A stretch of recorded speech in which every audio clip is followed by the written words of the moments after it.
जितने गुरुद्वारे हैं हिंदुस्तान में नहीं दुनिया में, वहां लंगर फ्री बांटा जाता है और 500 साल से यह परंपरा चल रही है। सुधांशु जी, आपसे यह सवाल है गवर्नमेंट के नाते मैं आपसे सवाल करता हूं कि जीएसटी क्यों लगाया हमारे राशन पे आपने? हम जीएसटी देकर राशन खरीदते हैं बाजारों से और मुफ्त में बांटते हैं। यह दुनिया गवाह है इस बात की। 2 लाख लोग अमृतसर में रोज लंगर छकते हैं और सारे अगर गुरुद्वारों का टोटल लगाया जाए तो 1 करोड़ लोग रोज फ्री खाना खाते हैं। आपकी गवर्नमेंट नहीं खिला सकती। यह गुरु नानक जी की कृपा है जो हम लंगर खिलाते हैं उनको, और सारा सामान फ्री बांटते हैं। चाहे नेपाल में त्रासदी हो, चाहे कहीं कोई क्लाइमेटीज आए, हम वहां पे फ्री बांटते हैं। ये जीएसटी के बारे में आप क्या कहेंगे? हमारा प्रावधान आपने इसमें किया है बजट में कि नहीं किया? हमें उससे एग्जम्प्ट किया है कि नहीं किया? धन्यवाद। उन्होंने बहुत सही सवाल किया। ये बिल्कुल सही है। भारत में मंदिरों और गुरुद्वारों में लंगर की परंपरा है। जैसे आपने बताया, साउथ में भी आप जाइए तो तिरुपति के मंदिर से लेके मीनाक्षीपुरम के मंदिर से लेके गुरुवायूर मंदिरों तक पूरा लंगर चलता है।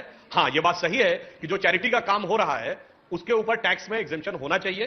तो मैं ये कहना चाहता हूं कि इस प्रकार के जो सुझाव आएंगे, सरकार ने जीएसटी के संदर्भ में अनेक अवसरों के ऊपर पिछले कुछ महीनों में जैसे जैसे एप्रोप्रिएट सुझाव आए हैं तो उनको एकोमोडेट किया है। हम लोग आगे अच्छा सुझाव आएगा तो एकोमोडेट करेंगे। आपका जवाब? मैं सुधांशु त्रिवेदी जी से एक मिनट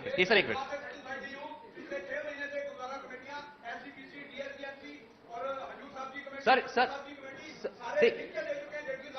ठीक है बाटा साहब, आपकी आवाज नहीं जा रही। वैसे भी उन्होंने कहा नहीं, तो मैं व्यक्तिगत स्तर पर भी उनके संज्ञान में बात ला दूंगा। ठीक, इजाजत है ना? मैं सुधांशु जी से सिर्फ इतना कहना चाहता हूं कि अभी जो भाई साहब ने बात उठाई है जीएसटी वाली, 3 चीजों पे जीएसटी खत्म करवा दीजिए। एक तो कफन के कपड़े पे जो आपने लगा रखा है, दूसरा अर्थी की लकड़ी पे जो लगा रखा है, और जो लंगर बट रहा है चाहे खानकाओं में हो, मंदिरों में हो या गुरुद्वारे में हो, ये खत्म करवा दीजिए, बस बात खत्म हो। और कुछ बड़ा सेक्युलर सवाल है। ये तो मैंने कहा ना कि भाई ये सुझाव जो है, मैं मानता हूं कि ऐसे अनेक अच्छे सुझाव आए और इनको सुझावों को एकोमोडेट करने का प्रयास करेंगे। ठीक है ओवैसी साहब, काफी गर्मा गर्मी हो गई। बहरहाल मुझे आदत है गर्मी में रहने की। अच्छा, मिडिल क्लास जो है सर वो बड़ी नाराज हो गई इस बजट से। नहीं बैठिए साहब, बैठिए। इनको दोनों को जल्दी जाना है, इसलिए 2-4 सवाल और हो जाए। बैठ जाए। ऐसे आपको मालूम है बिना माइक की आवाज आती नहीं, और माइक अभी आएगा नहीं आपके पास। प्लीज बैठ जाइए। आप अगले सेशन में पूछ लीजिएगा सवाल जी। मिडिल क्लास नाराज हो रही है, बोली हमको इनकम टैक्स में छूट नहीं दी है। लोगों ने यह कहा कि ये शायद इस सरकार ने माना, विरोधियों की बात कर रहा हूं, छपा अखबारों में, कि इन्होंने मिडिल क्लास को फॉर ग्रांटेड मान लिया है सरकार ने। अब एक नई कॉन्स्टिट्यूएंसी की खोज में थे, वो कॉन्स्टिट्यूएंसी शहरों के बाहर बसती है, इसलिए ये उसको टारगेट करने के लिए। आप इस बात को मानते हैं या नहीं मानते? ये पॉलिटिकल टाइमिंग है इस बजट की या नहीं है? देखिए, अजीब व गरीब है कि कभी यानी कोई सिस्टमैटिक तरीके से कंटिन्यूअस काम नहीं हो रहा है। क्योंकि गुजरात में, सौराष्ट्र में, रूरल एरियाज में हार गई बीजेपी तो फौरन दिमाग में आया बादशाह सलामत को कि अब गांव की तरफ रुख कर देंगे। अरे मिडिल क्लास भी तो एक बहुत बड़ा तबका है।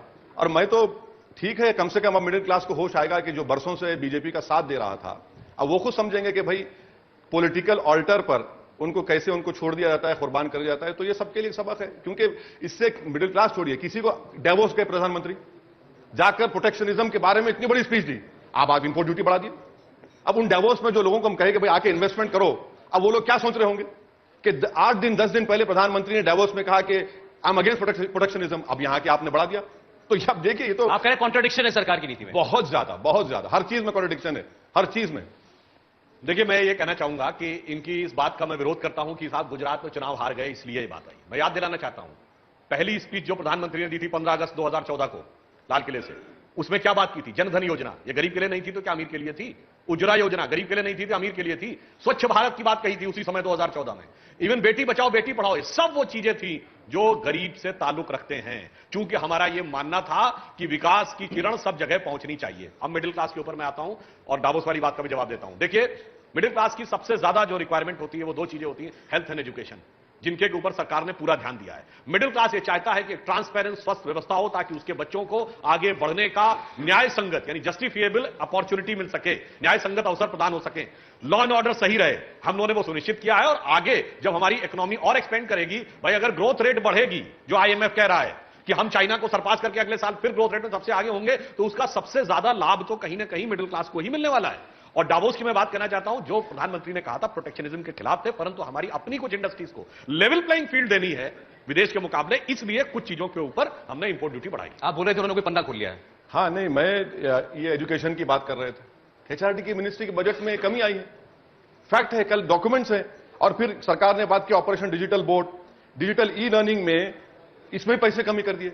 अरे सब में पैसे आप कम कर रहे हैं और आप कह रहे हैं कि हम करना चाह रहे प्रकाश जावड़ेकर आज आए थे, उन्होंने कहा 1 लाख करोड़ रुपया मेरे मंत्रालय हैं। में सर आप लगाया मुझे बुला लेते, सुधांशु साहब पढ़ के नहीं, मुझे बुला लेते, मैं पूछ लेता उनसे नंबर अरे देकर साहब, उनसे। जो बात ऑफिशियली एचआरडी मिनिस्ट्री कह रहा है उसको आप कैसे डिनाई कर सकते हैं सर? सर देखिए, मैं आपको प्लीज कह रहा हूं, आप नोट कर लीजिए। अच्छा, 24 नए मेडिकल कॉलेज खोलने की बात, मेडिकल एजुकेशन बढ़ेगी कि नहीं बढ़ेगी? जब हमने कहा कि बीटेक के 1000 बच्चे जो सबसे एग्जाम्पलरी होंगे उनको सेलेक्ट करके रिसर्च में तकरीबन 1 लाख रुपए महीने का स्टाइपेंड दिया जाएगा, तो कहीं ना कहीं भारत की नई युवा प्रतिभा को आगे बढ़ने का मौका भी मिडिल क्लास के तो बच्चे होंगे, और कहां के बच्चे होंगे? ठीक। एक ओवैसी साहब, ऐसा तो नहीं हो सकता ना कि कोई इतनी बड़ी एक्सरसाइज हो और उसमें कहीं कोई एक भी अच्छी चीज आपको नजर ना आए? कहीं तो तारीफ किसी एक चीज की तो करने लायक आपने देखी होगी इस बजट में, या सिर्फ मोदी है इसीलिए नहीं कर रहा है? मैं जब कभी इनसे बहस करता हूं मुझे अच्छा लगता है। आपको ये ओवैसी जी कह रहे हैं इनको बीजेपी में सिर्फ बीजेपी से बहस करना अच्छा लगता है। अच्छा, एक जरा इधर दे दे एक दो सवाल।